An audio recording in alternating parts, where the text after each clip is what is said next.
All right, guys, real quickly, I wanted to show a quick thing here how to do the the speech to text in Google Docs. I realize sometimes there's students that need that accommodation to be able to kind of share ideas or complete assignments.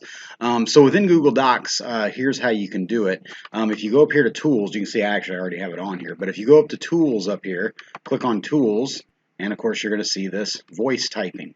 All right, so I click on voice typing there, I turned it off, but now I'm going to go back and again, Tools and then voice typing. Excuse me. Now, when I got this little microphone that shows up, now it might pop up here at the top and ask to allow to use the microphone. Just go ahead and hit allow the first time you go to use it. But all I got to do is click on it here now. Now it'll begin to recognize my voice and will write everything that I say, period.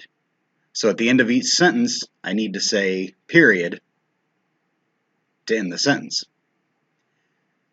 Now, if I want to move down the page, all I have to say is new line. New line. So see there, it moved down. All right, so, but again, you may have to go back and do a little bit of fixes here as you go along, some punctuation, stuff like that. But for the most part, it'll recognize your voice and type everything out that you say, period. So now I'm going to go ahead and hit the button and stop the recording.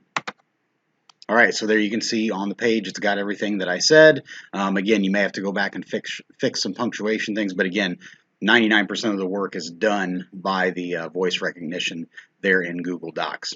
All right, so hopefully that helps. Again, just go to Tools, then down to voice typing, and then allow the computer to, or allow the Google Docs to have access to your microphone.